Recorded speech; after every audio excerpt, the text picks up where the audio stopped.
Salam Fransiskus, damai dan segala kebaikan, Pace Ebene.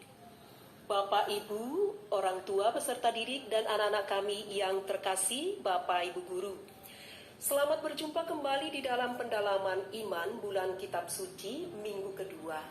Adapun tema kita dalam pertemuan kedua ini adalah Yesus sahabat bagi mereka yang kehilangan.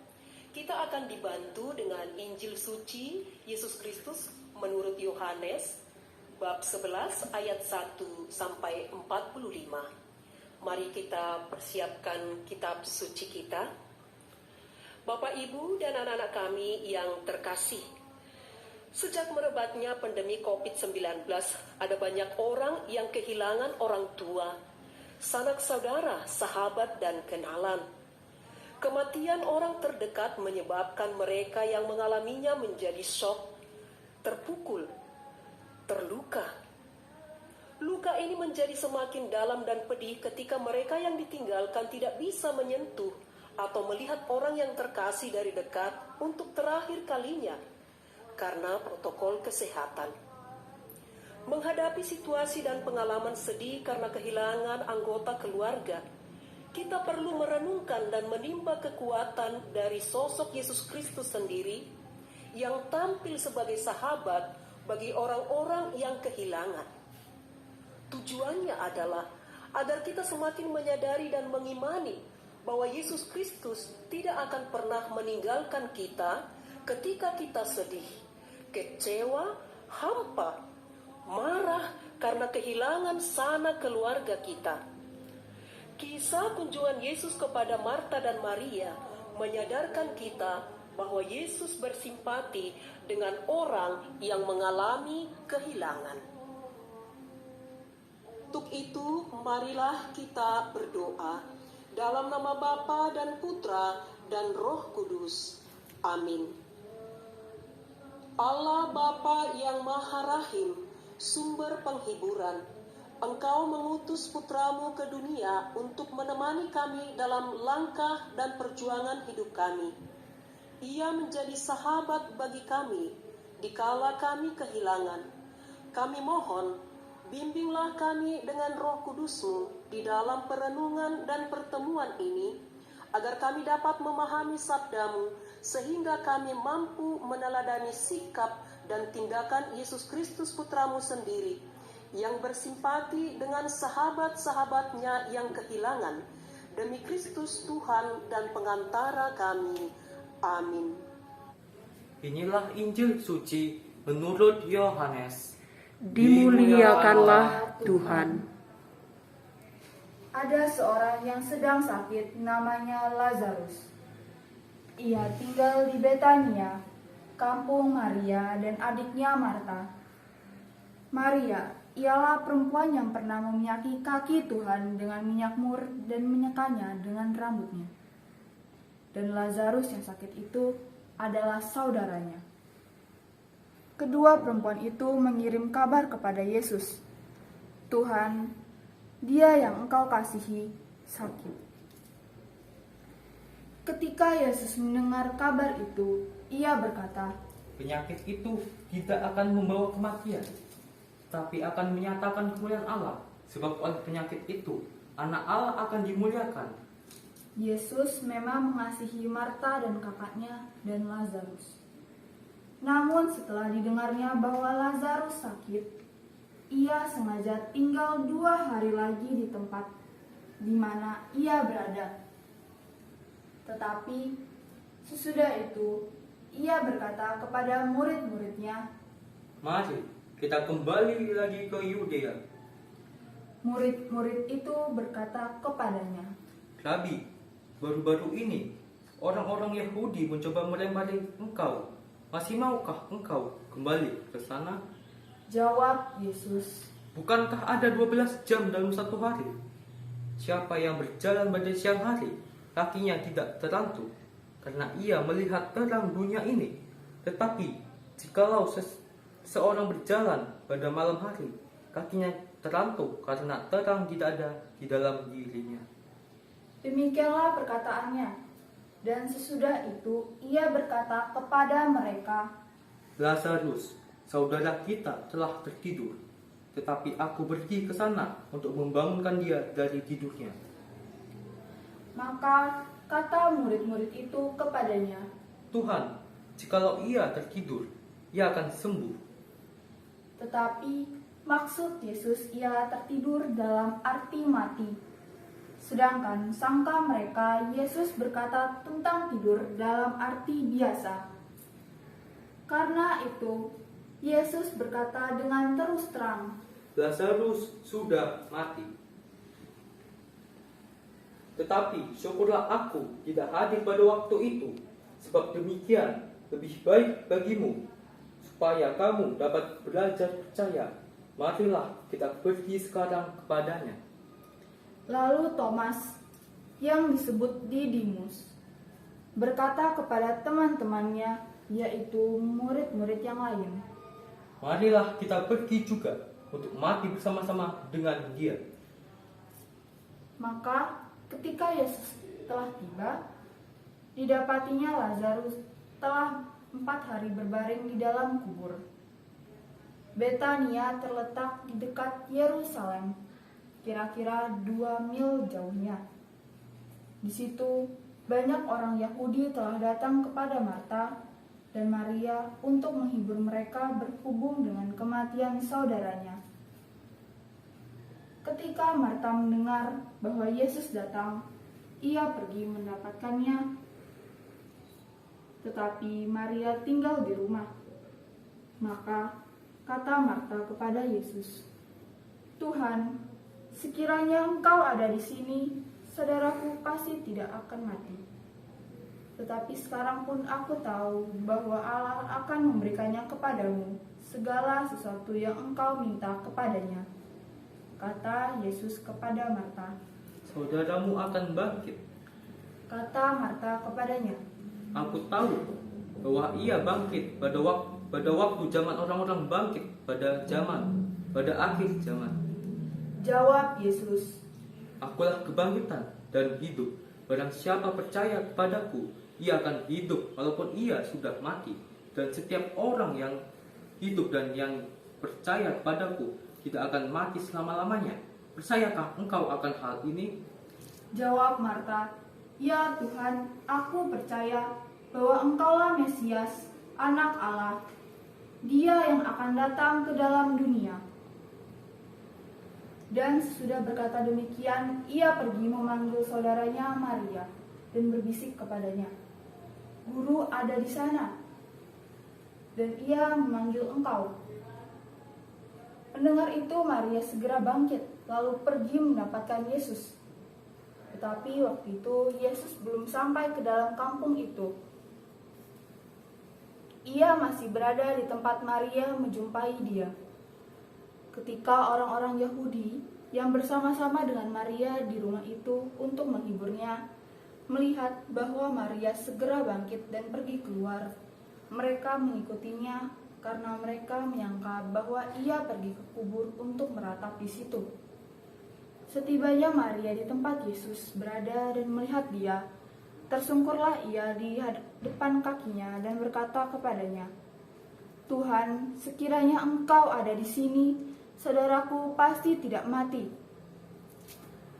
Ketika Yesus melihat Maria menangis dan juga orang-orang Yahudi yang datang bersama-sama dia, maka masgulah hatinya. Ia sangat terharu dan berkata, "Di manakah dia kamu baringkan?" Jawab mereka, "Tuhan, marilah dan lihatlah." maka menangislah Yesus. Kata orang-orang Yahudi, "Lihatlah betapa kasihnya kepadanya." Tetapi beberapa orang di antara berkata, "Ia yang memelekkan mata orang buta, tidak sanggupkah ia bertindak sehingga orang ini tidak mati?" Maka masgulah hati Yesus. Lalu ia pergi ke kubur itu. Kubur itu ada sebuah gua yang ditutupi dengan batu. Kata Yesus, "Angkat batu itu." Marta, saudara orang yang meninggal itu, berkata kepadanya, "Tuhan, ia sudah berbau, sebab sudah 4 hari ia mati."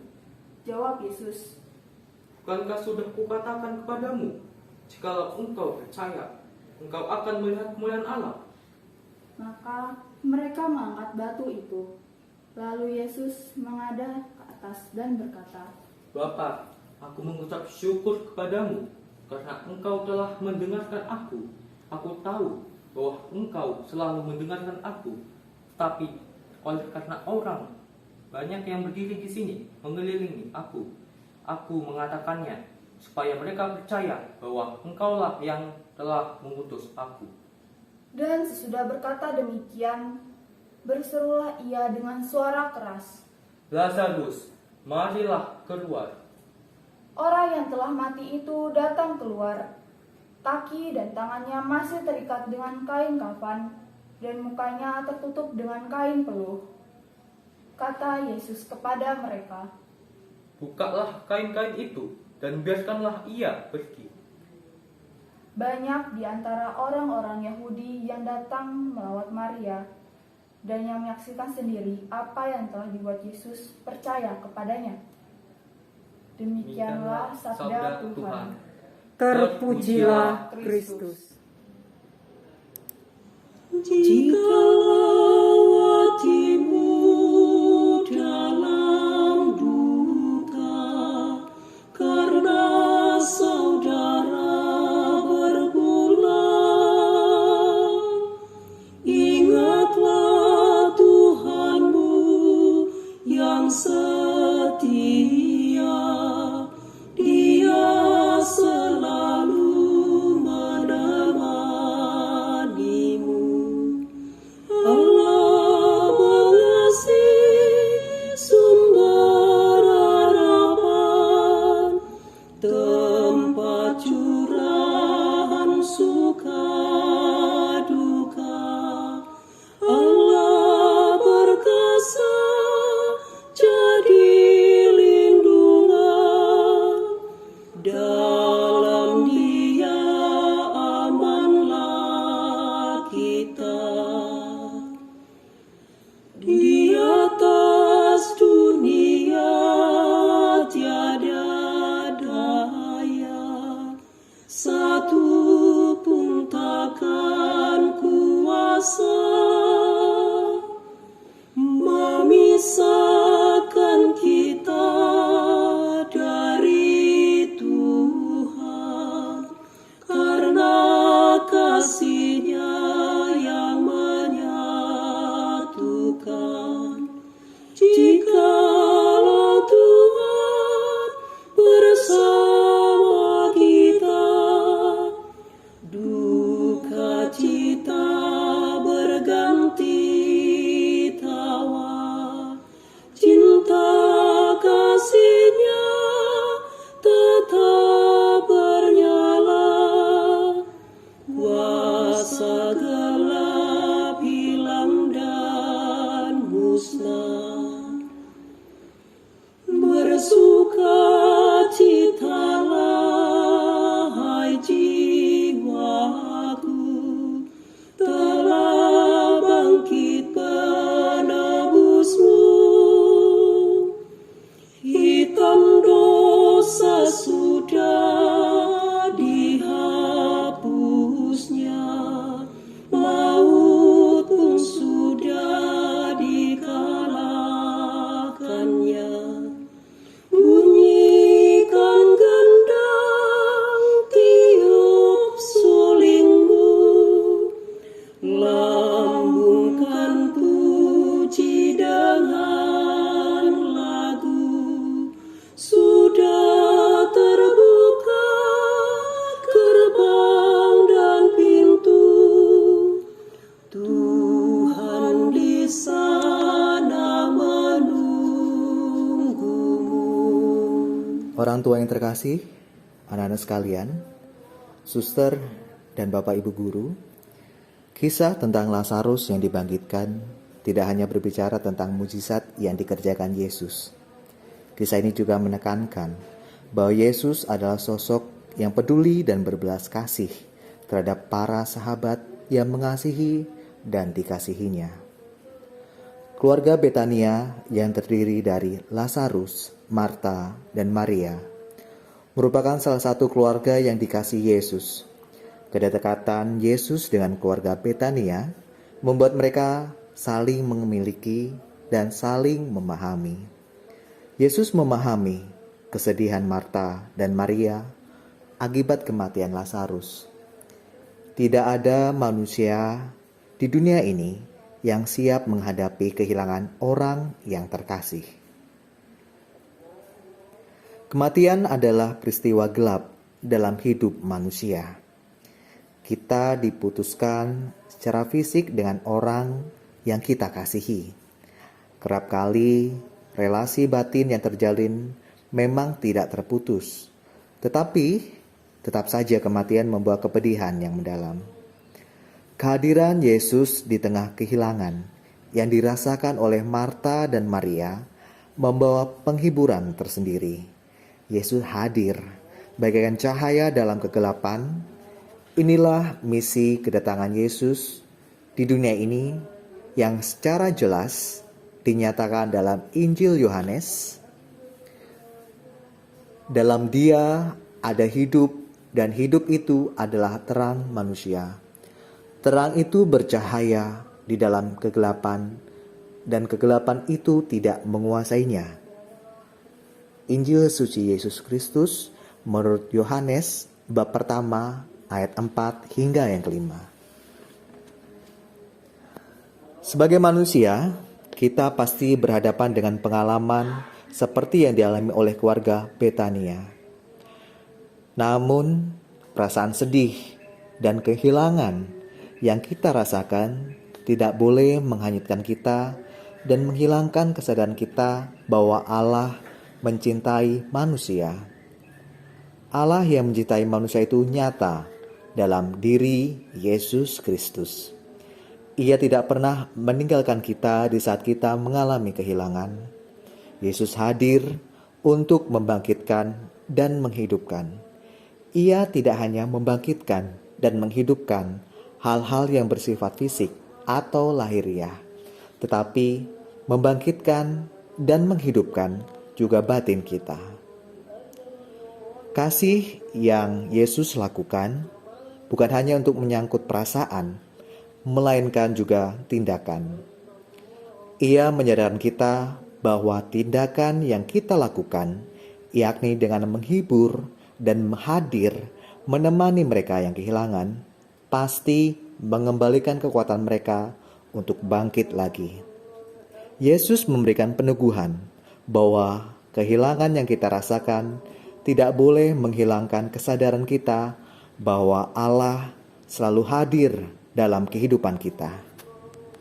Bapak, Ibu, dan anak-anak yang terkasih yang dicintai oleh Tuhan, peristiwa duka dan kehilangan yang digambarkan di dalam Injil atas kematian Lazarus merupakan juga pengalaman konkret yang kita alami sebagai keluarga besar.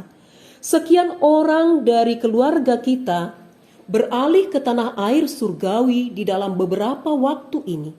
Dan dalam situasi itu, kita hadir sebagai saudara, sebagai teman yang mendoakan, menguatkan, menyapa, menopang dengan doa-doa kita dan aksi konkret kita.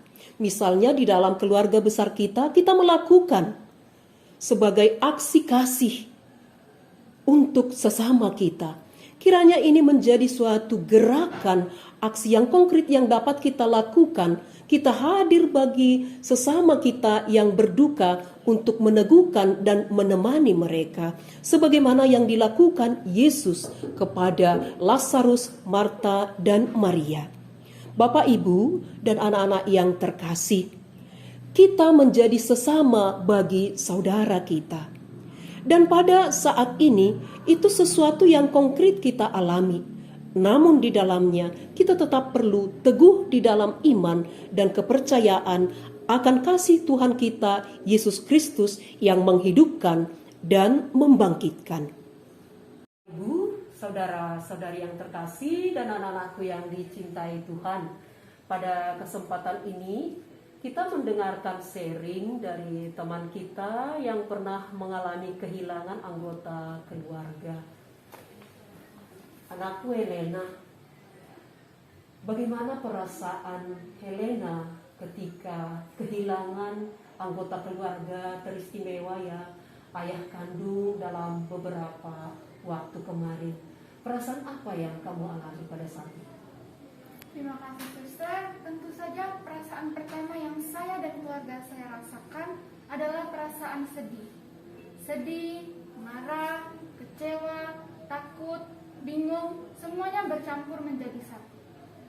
Dalam situasi kekecewaan, kecemasan, ketakutan, marah, tentu tidak berhenti di dalam perasaan itu ya nak ya, baik keluarga dan Elena sendiri sebagai seorang putri dari Bapak kita. Apakah dalam perasaan itu Elena merasakan kehadiran Yesus hadir sebagai sahabat seperjalanan yang menguatkan dan menolong Elena dan juga keluarga? Terima kasih suster. Ya suster, saya sangat merasakan kehadiran Yesus dan juga keluarga saya juga seperti itu. Itu terbukti dalam waktu mama saya mengurus semua acara, berkas-berkas, surat-surat papa saya. Semuanya puji Tuhan berjalan lancar. Meskipun ada masalah sedikit tapi dapat terselesaikan. Kemudian untuk saya juga saat saya kembali ke Samarinda untuk mengerjakan ujian susulan, puji Tuhan saya dapat menyelesaikan semuanya meskipun dalam kurun waktu yang sedikit dan mendapatkan hasil yang menyenangkan. Kemudian juga saya yakin bahwa Tuhan Yesus menolong papa saya di alam yang baru dan menempatkan papa saya di sisi Bapa. Ada suatu keyakinan bahwa Yesus hadir di dalam segala perasaan itu, bahkan keyakinan bahwa Papa kita ditolong oleh Tuhan sendiri untuk mengalami kebangkitan. Terima kasih Elena. Untuk anakku Aryo dan Sandra, tentu di dalam mengalami kehilangan anggota keluarga ada kesedihan, ketakutan dan segala kekecewaan, perasaan yang muncul, dan kita seperti apa yang dikatakan Helena merasakan bahwa Yesus hadir gitu ya. Tetapi kita tidak cukup hanya sebagai seorang yang bersedih dan mengalami Tuhan yang hadir dalam kehidupan kita. Bagaimana kira-kira pengalaman Sandra menjadi sahabat bagi mereka yang berduka, anggota keluarga kita yang berduka, dan juga mungkin teman kita yang berduka? Bagaimana Sandra hadir sebagai sahabat dan apa yang dilakukan? Pengalaman saya sebagai sahabat bagi orang berduka, contohnya di lingkungan keluarga, waktu mama saya kehilangan ibunya, saya menemani mama, saya memberikan dukungan kepada mama, dan untuk di lingkungan sekolah, saya mengirim bela sungkawa, terus saya mengirim semangat, saya mengirim doa, dan saya ikut berpartisipasi dalam tali kasih persaudaraan. Iya, luar biasa. Itu memang kita lakukan hal itu ya. Apakah pengalaman yang sama atau berbeda mungkin dialami oleh Aryo dalam kehadiran kita menjadi sahabat bagi mereka yang kehilangan ya Aryo? Pengalaman saya sama seperti teman-teman. Saya mendoakan, memberikan mereka dukungan dan ikut dalam tali kasih persaudaraan. Iya, ya. Itu menjadi suatu kekuatan tentunya yang dapat kita lakukan untuk teman-teman kita yang berduka, juga keluarga yang berduka. Kita hadir sebagai sahabat yang merupakan perpanjangan tangan sendiri ya. Dan kemudian mungkin dalam situasi saat ini Elena yang mengalami bagaimana kehadiran Bapak Ibu guru, keluarga besar, dan mungkin keluarga yang mengalami bagaimana kehadiran sahabat-sahabat itu. Bagaimana kira-kira itu dialami di dalam kehidupanmu dan juga keluarganya dia? Saya mengetahui bahwa apa yang saya rasakan ini juga orang lain pasti merasakannya, seperti teman-teman saya kehilangan nenek atau kakek dan orang-orang sekitar yang kami kasihi. Tetapi meskipun begitu, saya tahu bahwa mereka juga pasti merasa bahwa sedih, takut, kecewa dan lain-lain. Tetapi juga saya membantu mereka bahwa tidak boleh kita menyerah, bersedih terlalu lama, dan memberi dukungan kepada mereka melalui chatting ataupun seperti saat mereka yang ketinggalan materi tugas karena sedang berbuka, saya membantu mereka. Kemudian juga keluarga saya, saat ada teman-teman sekitarnya yang juga ikut berduka, kehilangan pasangannya atau orang-orang sekitar, keluarga saya juga memberi dukungan kepada mereka. memberi apa yang telah kami alami kepada mereka, sharing. Dan di lingkungan sekolah juga, sekolah sangat-sangat membantu melalui tali persaudaraan, tali kasih persaudaraan. Ya, sungguh luar biasa ya. Elena, Sandra, dan Aryo, apa yang dibagikan ini sesuatu yang sangat bermanfaat dan meneguhkan hati kita dan iman kita.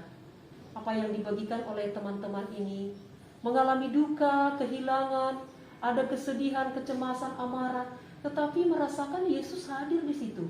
Elena tadi katakan, jangan terlalu lama bersedih. Ada pengharapan dan kita harus bangkit.